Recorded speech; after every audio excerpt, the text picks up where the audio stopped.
Yeah, so I'm going to talk about a tool we are building for instrumentation for Watson component. So traditionally, if you want to instrument your program, you usually have two ways. Either you do a binary rewriting of your code and then insert some instructions in there, or you can do it on the host side where when it calls to the host and you have some runtime hooks that does some monitoring, or a mixture of both. Basically, you call a host function and then you does the monitoring logic in the host side as a host function. But what's interesting here is that component model seems to give us a third way of doing instrumentation, which is kind of like a proxy or a virtualized component. And the idea is quite simple. Like if we look at this calculator component, which imports an adder and exports eval function, and the way we can instrument this component is by building two more components, which we kind of call a burger wrapping. So kind of the upper bound is exporting exactly the same interface this calculator is expecting, and we can import the original interface in the upper bound here. And then here's like a simple Rust implementation that basically calls into the import add. And then you can add arbitrary logics in here. So the upper bound is responsible for instrumenting all the import functions, and the bottom bound is instrumenting the export functions. So the pros to this approach is that you are not changing your user code at all. All we do is we are adding some new component and then whack them together. And then from the runtime's perspective, the whacked component looks exactly the same as the original component if you look at the WIT interface. So this means if you're doing instrumentation, then for the host runtime, there's nothing to change. You can run it basically in any host runtime that originally supports this. You don't need any change. And also another nice thing is that you are doing this in a separate component. So that means you can implement all the tracing logic in a high-level language like Rust or anything that supports component model. And then it's a separate memory, so you don't need to mingle your ARM user memory and worry about corrupting the user space.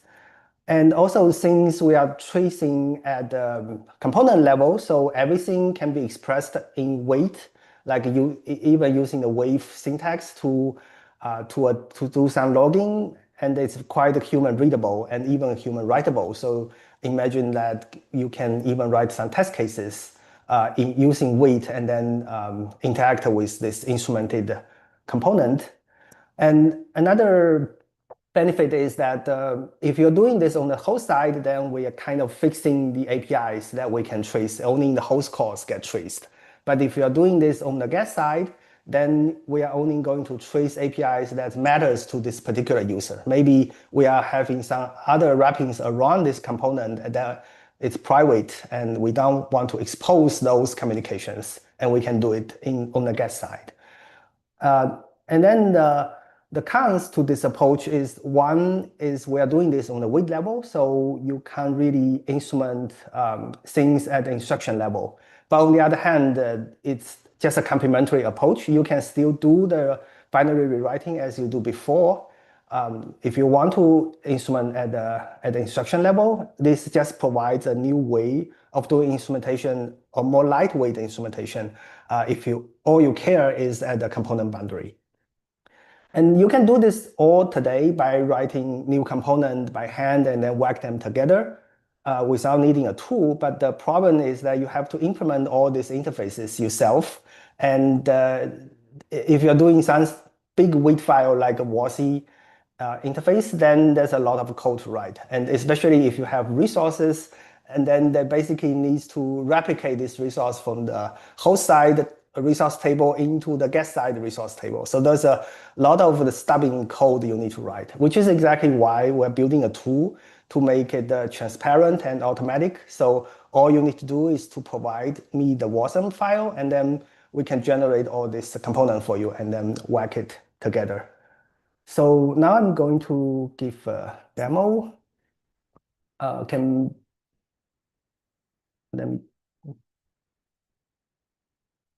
Let me try to share my. Okay, so we built this CLI tool that basically takes the Wasm file that's used the calculator as an example. And one of the mode we implemented is like a fuzzing. It's a fuzzer. So it basically takes the adder function and returns some random values. So here is trying to build the instrumented component. It basically reads the WIT file and then generate a appropriate stubbing for them. And then finally we get the compose Wasm file. And then we can just take this file and then run it in regular Wasmtime without host side support. And then you can see we are making a bunch of evoke calls. And then for the import, we are just returning a random value.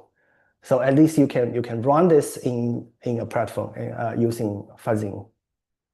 Another mode we are implementing is record and replay on the get side. So let's say I have a Rust function that implements some HTTP things on with some Fastly SDK, and we can just instrument it, and then I can run it on the original runtime it's supposed to run. Like I can take this composed Wasm, and then Viceroy here is just a Wasmtime plus some host core implementation.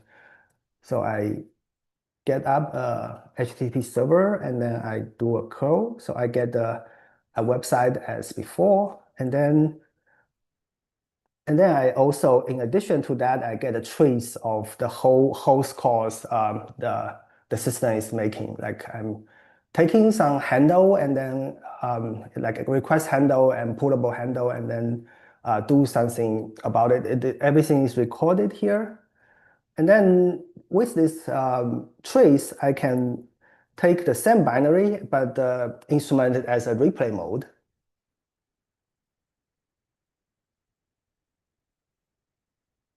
And what's interesting about this replay mode is that now everything is closed. We have the trace, so we actually don't need the original host runtime. We can just take this file and run it in the regular Wasmtime without any host side support.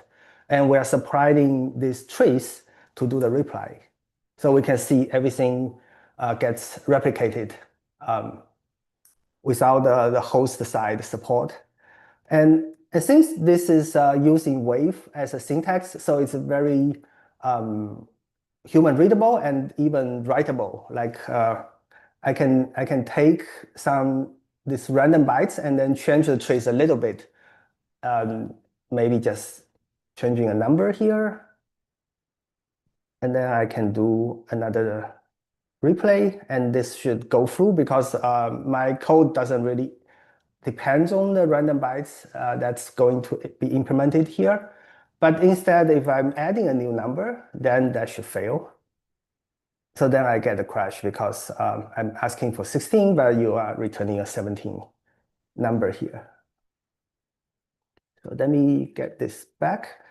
Now it should work.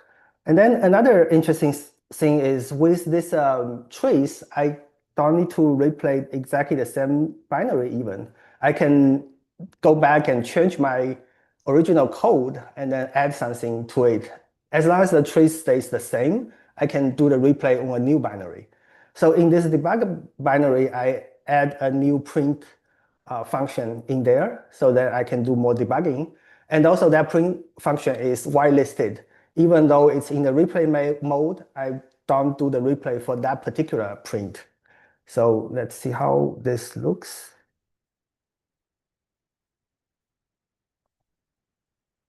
With this build, I can run this with the original trace. So everything runs through, but you can see I have a new print function that's newly added, but it doesn't affect the original trace. So then that's why we can still rewrite and with more debugging for, or even writing things to the file system or something.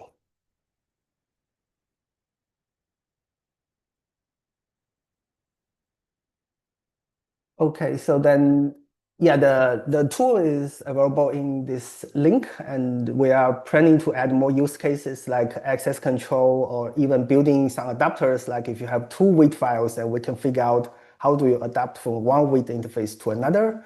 Another interesting use case is for PGO, like we can catch some production traffic online, and then offline we can do some profiling guided optimization without any runtime overhead because everything can be done offline because we have the trace already.